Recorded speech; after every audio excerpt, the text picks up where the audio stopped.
Welcome back to Destination Dive. As our underwater journey around Key Largo continues, we will take you beneath the shimmering waves to a secret world that has attracted divers and marine enthusiasts for decades: the shipwrecks. The deeper wrecks are going to be more artificial reef, which were sunk for a purpose. The shallower ones can be anything from the 1713 Spanish fleet that came through to some of the other ones that sank, like the Benwood during World War II, or back in the early 1900s, some of the ones that wrecked on the reefs here.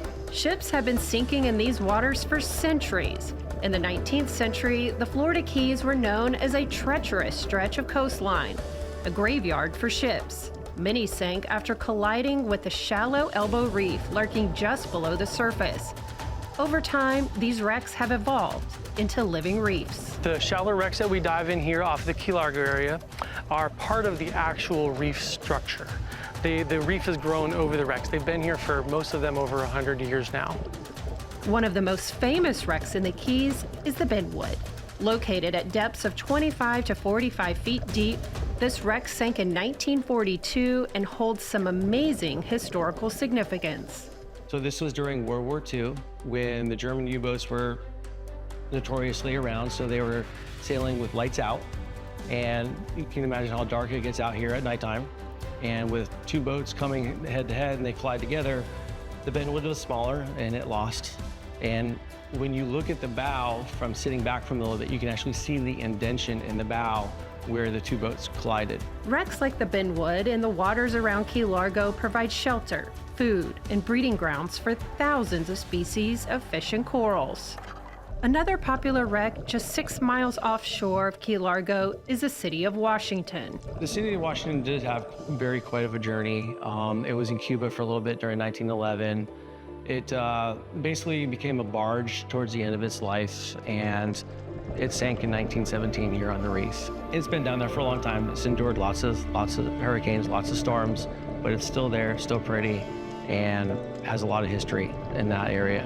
The city of Washington was an old steamship resting at only 25 feet of water. This shallow wreck naturally attracts lots of sunlight, allowing the wreck to show off vibrant underwater color. You drop in the water and you're at either the bow or the stern section of it. And then as you turn onto the wreck, all you do is you see a lot of wreckage. There's still parts of the hull that are kind of coming up towards the sides of the wreck. You mostly see like the lower levels of the deck, the bilge level. There's still like a rudder and some pipes coming through there. No trip to Key Largo is complete without visiting the crown jewel of the Florida Keys, the Spiegel Grove. The Spiegel is pretty much our iconic deeper shipwreck. It was artificial reef sank in 2002. It has a little bit of a storied history. It sank a day early, it sank upside down, and then they got it to sink on its side.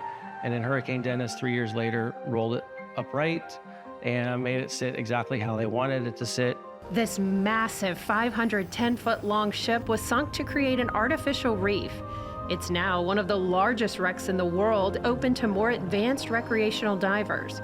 Resting at 130 feet deep, it is a robust ecosystem. The Spiegel just has tons and tons of fish life now. I was just out there yesterday and we had about 5 Caribbean reef sharks swimming around, and they are not afraid of divers, so they get very close and they just come around just to kind of look at you, inspect you, and then swim on about their way.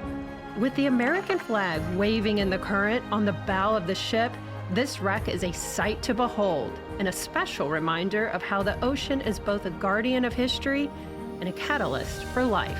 The wrecks play a pretty big role as part of the reef protection, as in they grow into the coral and the corals grow around them. But they're a pretty solid structure, so they also help break up the waves and things like that. For divers and snorkelers, these wrecks offer an opportunity to explore the remains of a bygone era. They become part of the living landscape, where every visit is a new chance to witness the slow transformation of a ship into a thriving marine habitat. Coming up, the race is on. We will introduce you to an incredible group of scientists and volunteers who are rushing to plant as much coral as possible. It's Coralpalooza.